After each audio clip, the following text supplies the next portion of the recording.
I mean, just to even say this is like a lightning rod for someone is going to then comment and say, you guys are the worst. This conversation reeks of abuse. It reeks of abuse.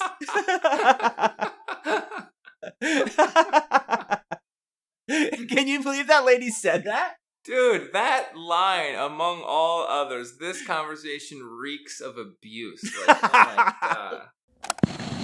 Coming all the way from Minneapolis to Washington, D.C., we now bring you Enter the Freud. Warning, this podcast is for entertainment only and not intended for medical purposes. Listen at your own risk. Here's the quote. The best thing to learn in life is the habit of compromise, because it's better to bend a little than to break a loving relationship. Hooray! Right? Now, here's my problem, is if you look up what does compromise mean, because a lot of people think you think you know what compromise means. Yeah, it means bend a little rather than break. No, it doesn't. Actually, this is what it means.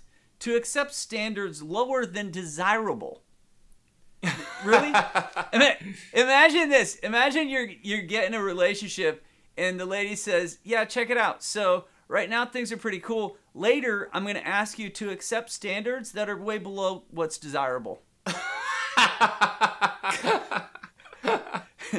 Right? And this relationship guru says that you're supposed to do that because you're a good boy if you do that.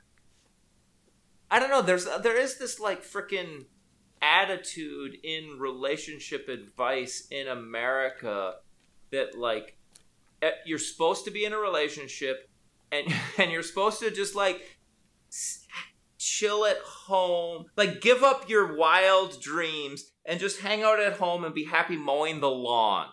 Like that's like what a good American does. And that's kind of the advice I'm hearing is like just be happy hanging just be happy hanging out in your house in Cincinnati, Ohio, mowing your lawn once a week and watching football. And just and your wife will make you meatloaf and just be happy with that. Don't have really wild dreams. That's dangerous. That's not healthy. Just be happy. Just compromise and be a good little American like worker bee.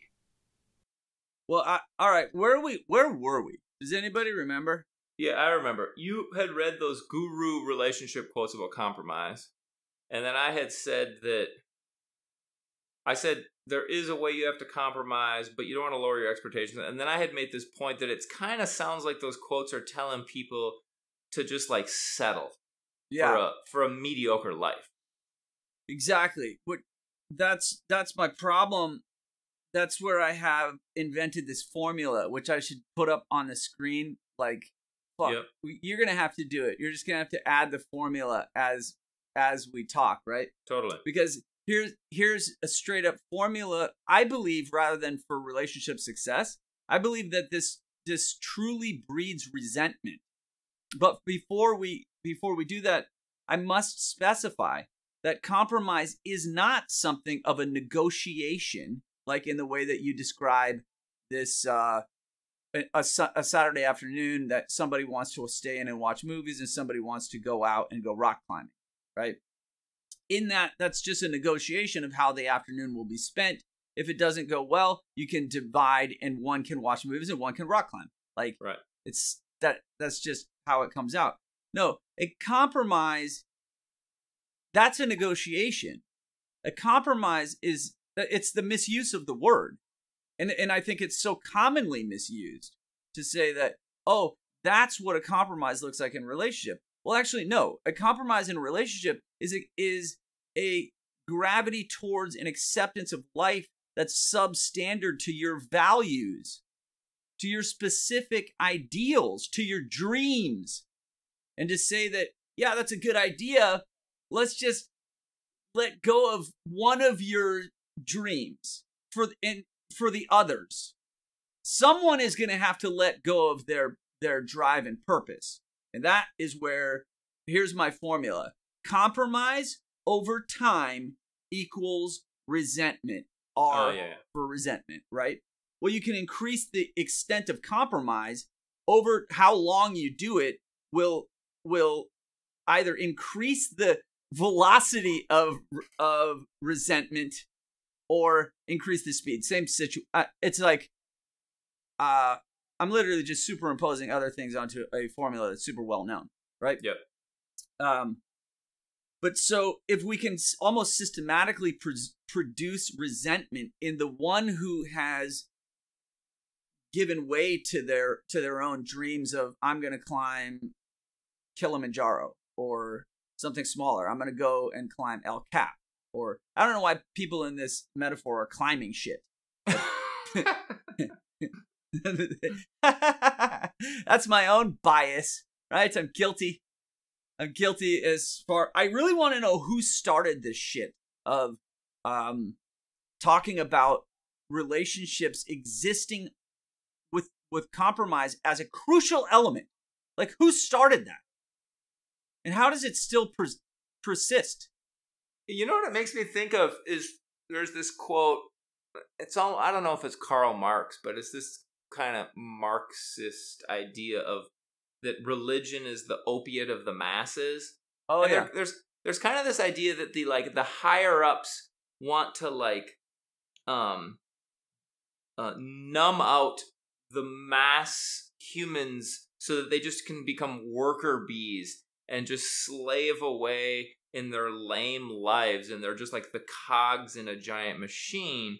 But you got to keep them doped up or sedate. You have to keep them sedated enough so that they like accept that life of just like mediocrity. And you don't want them to develop really big dreams or visions or anything. You just want them to like be happy mowing the lawn and to compromise their life and to compromise their relationship. Whoa. That was so strange.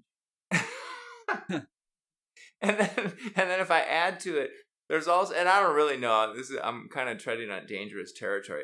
But I like it. There is this, I don't know if this is true. I feel like people are going to get mad at me for saying this. But I'm going to speak in terms of masculine and feminine, knowing that men have masculine and feminine and women have masculine and feminine. So men or women can do this. But here's the idea, is that there's a masculine spirit that is archetypally like the hero's journey or the warrior or the conqueror that's going to like go off and explore and do crazy new heroic feats or battles or go fight the dragon or, you know, sail across the ocean or do the crazy stuff. And that's this masculine impulse.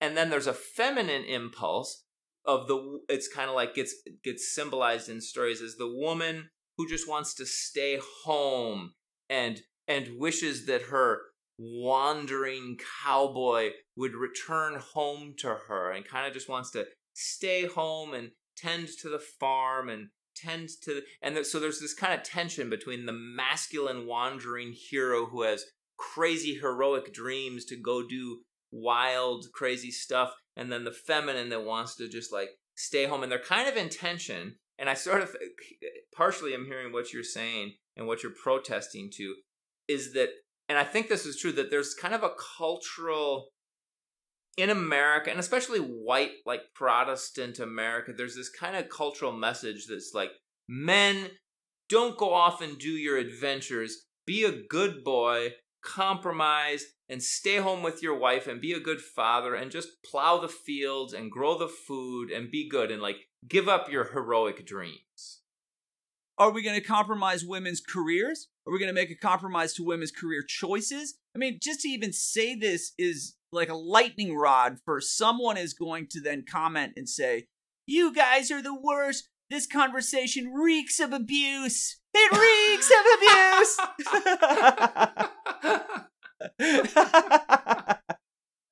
Can you believe that lady said that? Dude, that line, among all others, this conversation reeks of abuse. Like, oh my God. And I think she used the wrong word.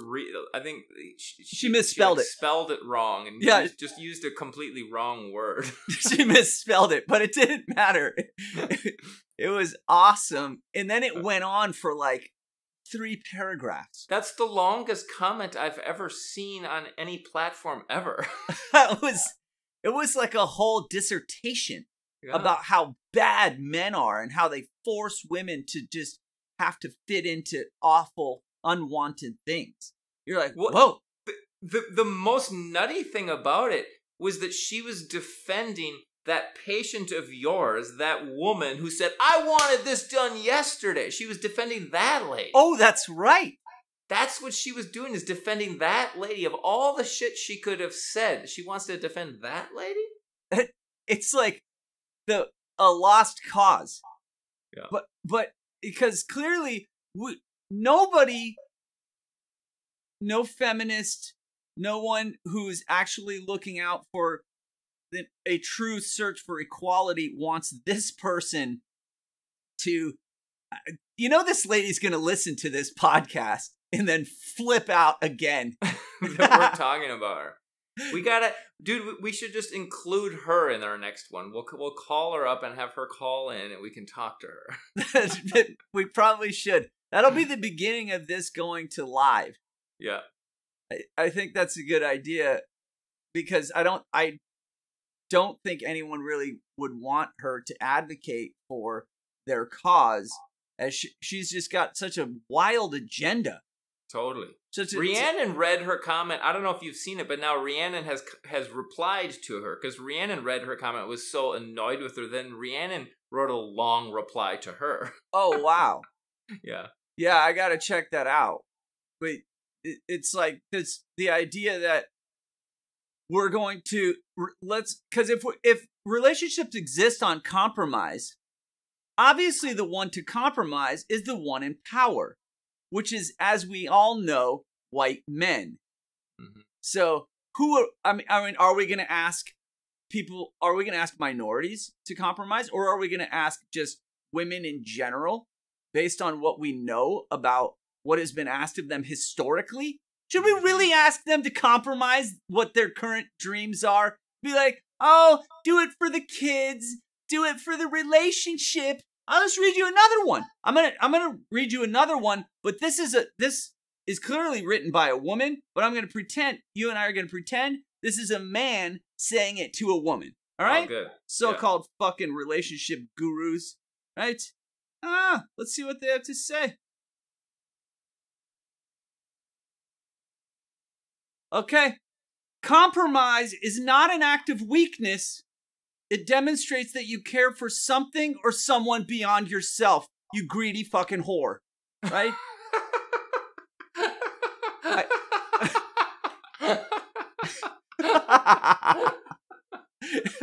Dude, imagine that, right? Imagine the stupidity of this once you make it a man saying it to a woman, right? Yeah. But it just goes on and on. I mean, how has no one seen this to be incredibly flawed? Okay, flesh out a little bit more your equation, how compromise with time leads to resentment. To flesh that out a little more, maybe even give like a specific example.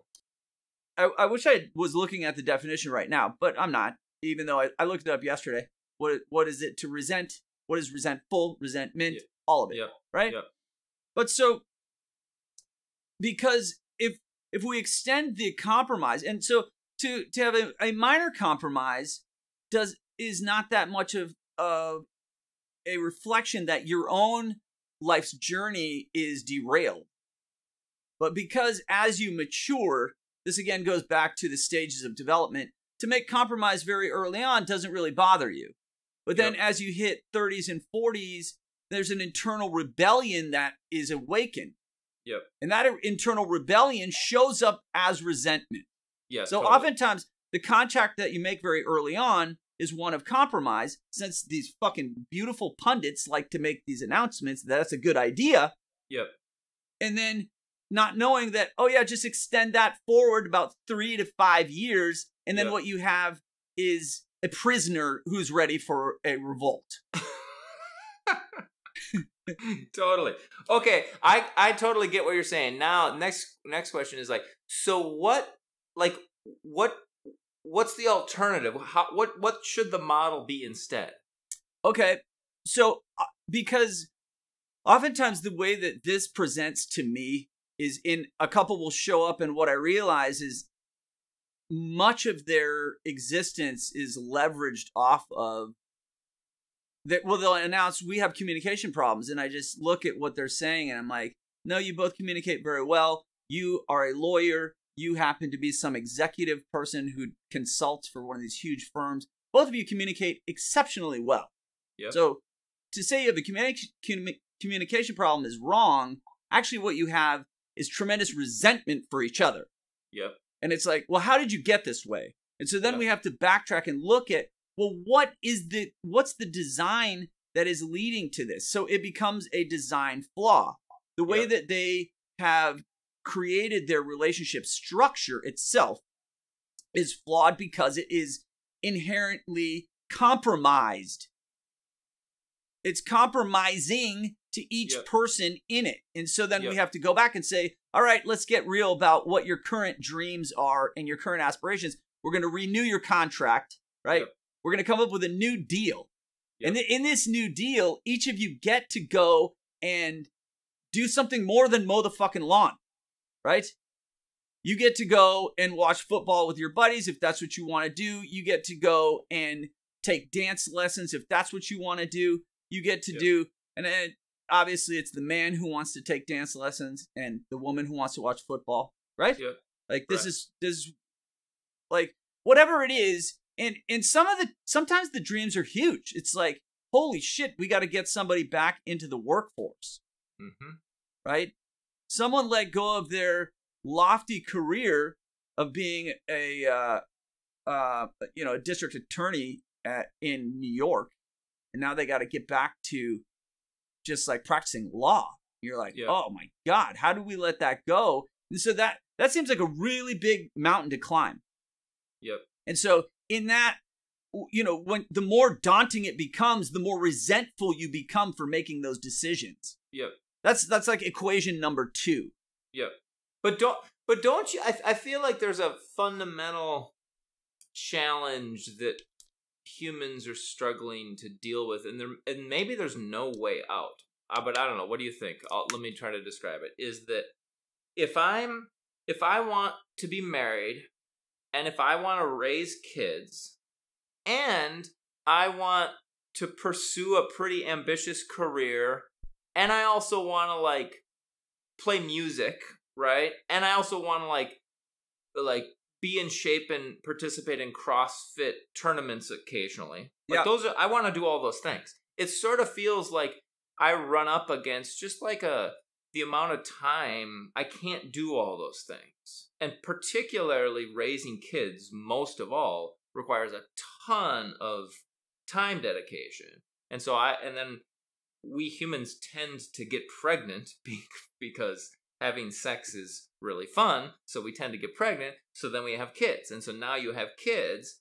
And now if I decide I'm going to spend X number of hours to like be a good dad or be a good mom to raise the kids, suddenly I have to give up my music and I have to give up my CrossFit, and my career ambition can't be as lofty, sort of just like mathematically inherently, right? And so you start running up into these limitations. You do, absolutely. And it helps to be given permission to say, why do you have to raise the kids at home in some kind of weird environment? Like, just raise them at the CrossFit gym. Raise them at the music studio. Like, well, because then they're going to be well versed in they're climbing ropes at the CrossFit gym when they're 3, and then they're like afterwards wrestling with these big old gorilla type human beings. Like, totally. That's not horrible, right? If they're little girls, they get a chance to see these giant, monstrous women, and so they're like, well, women are powerful. They have no illusion about that.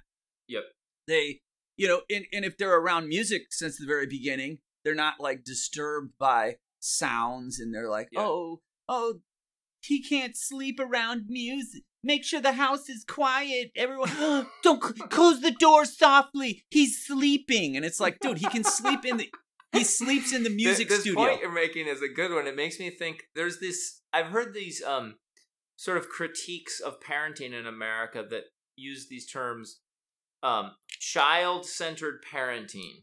And they critique child-centered parenting, how it's not good for the kids, and it's especially not good for the parents, and thus it's not good for anyone. And it's this thing you're talking about how for some reason the model of parenting has become, you have to create this perfect Garden of Eden Shangri-La for the kids in the home, where they have the perfect environment to sleep, and they have all the perfect toys to help build their motor skills. And the parents just have to be hovering around them to there to give the kid the exact right thing all the time that the kid exactly needs. And that child-centered parenting turns the children into the center of the world, and then the parents just become the kids' little servants. And to do that, the parents have to give up the CrossFit and give up the music and give up the everything, and then the parents they lose their self and they become resentful. Oh my God. I think I have a bunch of patients with this going on. Yeah. Which then, unfortunately, if this worked out, it would be kind of a deal that some parents would make. Some parents are so selfless in the production of their own children that they're willing to let go of some of their dreams so the kid can aspire to be great. Especially when the parents been through a hell of a life to get to where they are. So then they know, I don't want this child to go through the hell that I know. Yep. And in that, it's admirable. It's like truly, such an attitude is rare, and it's a gift. And then, but in other cases, when you give up your own types of hobbies and or life affirming activities, like maybe romance with your own partner, like taking care of your own physical self, so the next thing you know, you're old and silly, and you can't do shit because you let go of that years ago, and so you're a has-been. Yep. And then there's this kid who's supposed to turn out to be awesome, and then they're not. Now that's problematic. In the end, the kid has a failure to. There's no drive, right? We somehow killed the kid's drive, and there's quite a bit of information about this and studies going on currently about what causes kids to perceive the world as entirely punitive instead of it being intrinsically motivating. Because as you create this bubble for the kid to then have everything at the right moment, when they reach for a pencil to draw, oh my God, it miraculously is there. Like, wow, that kind of experience then, when presented with the normal obstacle of you need to find things so that you can actually make it in the world, well, then they don't have any reason to do that. There is no, I don't know what you would call that drive, but it disappears over time. And I don't know how we ended up here in the world of parenting. I suppose they're too closely interrelated, and I see the connection. Go ahead. It's just because we're talking about compromise, and it seems like the thing that in our model of marriage and our model of family, the thing that sort of ends up demanding the biggest compromise isn't just the romantic relationship. It's like the American model of the family. Yeah. But I'm thinking of the picture of the single family home with the picket fence and the people who live in that. The nuclear family model. They're the ones that are really losing themselves in compromise. Yeah, I hear you. It is that American nuclear family. Yeah. Because since we're not including in this conversation grandma, grandpa, aunties, uncles, a whole extended network that contributes, which is what would happen if you started to include the kids in all the various grown-up activities. Yes. Like kids, oftentimes I'll go out to eat with my son, and then we'll look over at tables that are divided, where they'll have a table with 6 grown-ups, and then there'll be 6 kids all at a separate table, The grown-ups are there with their glasses of wine talking, ha ha ha ha ha, and the kids are all on their device. Rah. Yep. No one's talking to each other. They're just all on their device. And the parents are totally letting this happen. Yep. Totally allowing that whatever arguably confused outcome of being screen. But that's an old story, right? I just had this idea, and this idea pops up into my mind enough that it seems like potentially an important idea. That so many of the problems we face. So you're talking about the problem of like addiction to screen time and devices, and a minute ago we were talking about there's endless relationship gurus that are addressing the problem of relationships or communication problems, and then how to like not lose yourself in a family, and how to do parenting right. And there's all it's just like this giant mess of problems that seem so complicated, and everyone's trying to unravel them. And the thought is, maybe the root of all of these is this, that humans evolved over several 100,000 years, and maybe even millions of years if we go back into our ape ancestors, in a tribe of 100 people or so, and the kids were born, and the kids were raised by the tribe. And the kids ran around with the other kids all the day long, and the adults were doing the adult things all day long. And if we had to go on a hunting expedition, we'd go on a hunting expedition, and the kids would go along. And like humans were like evolutionarily for hundreds of thousands of years, that's how humans work. And then now recently, in the past few hundred years, we decided, oh no, now what you do is you live in this house, just the mom and the dad and the kids, and that's how it's supposed to do. And it just is like, I think it's a modern design flaw of how humans like thrive in the world. I don't think they thrive in nuclear family, single family home. I think it's just a design flaw. Wow. Well, I think you just expanded this formula of mine. I don't think this is enough, right? I think we need there's certainly more elements in the equation than compromise in time. Because as you point out, well, that's just like the handle on the door into the house of fucking horrors, right? Yes. And I think as soon as you open that door and walk in, you're fucking doomed. Exactly. Don't go into that fucking house. Yes. This is where you point out the structural problem of the nuclear family. Yeah. Which I'm not kidding you. We should unpack that one seriously. Yeah. We should examine this thoroughly as just a public service announcement. I totally think that's true. But unfortunately, dude, the how to correct that, like, what are we going to go back to living in tribal families of 100 people? That like it's not going to happen. So I don't see I think that it's true that this is the problem, but I don't really see the solution. So if you look at that retro romantic, we're going back to live in communes is how I grew up. So I know that's fucking stupid, right? Mm-hmm. I don't think I know how that fails. And in the same way, you and I have succeeded to some degree in our own personal lives with our own children. So yep.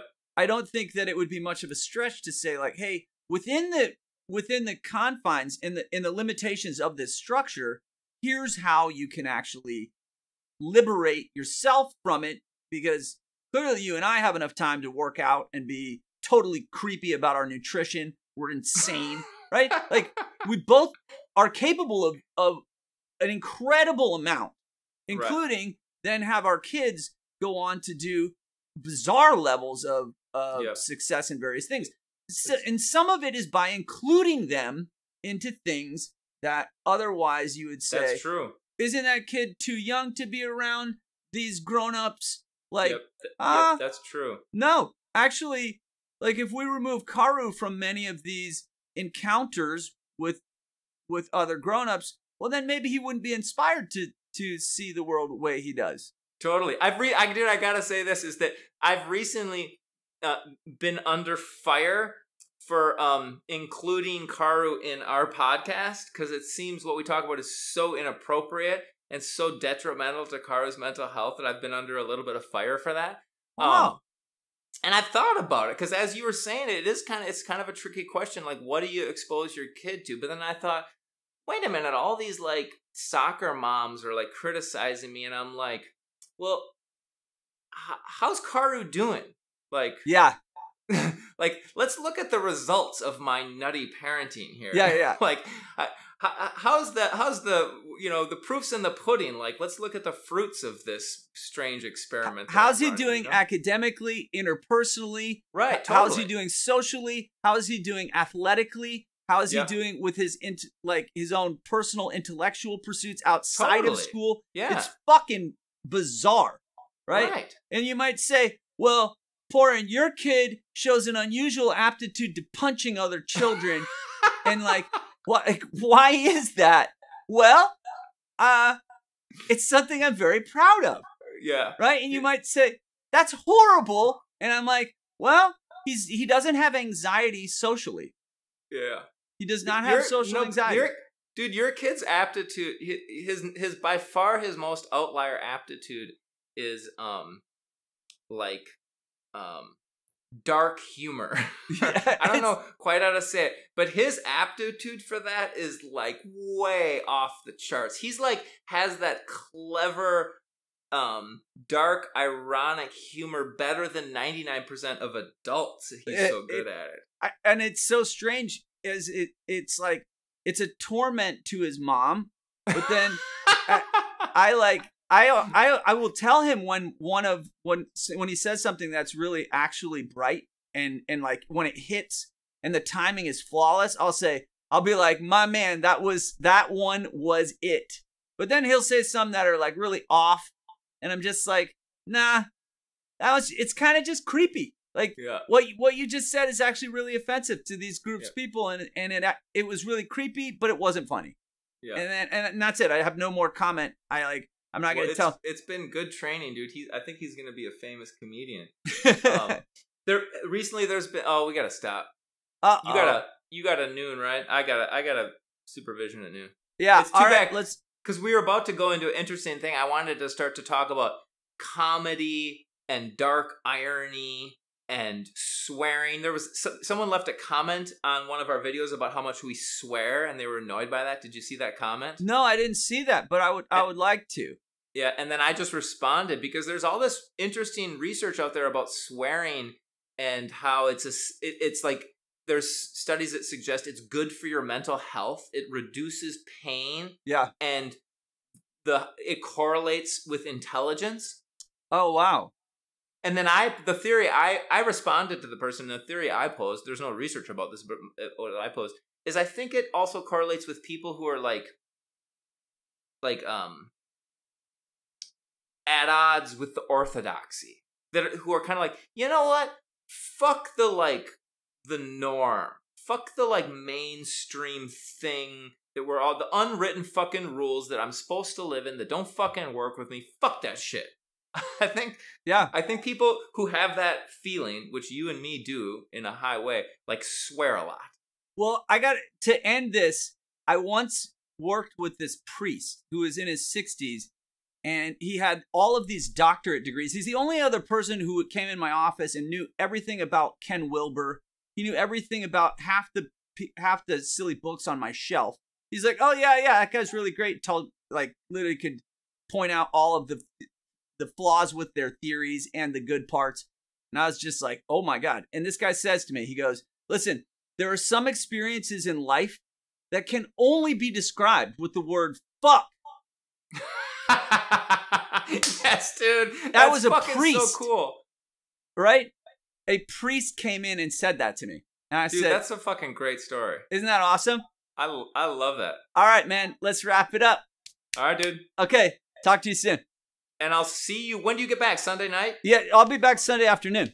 Okay, cool. Just let me know when you get back and we'll hang out. And actually, I'm renting a car because I needed to pick up my professional videographer. He said I needed to pick up, so I'm renting a car so we can come pick you up at the airport if you want. Oh, wow.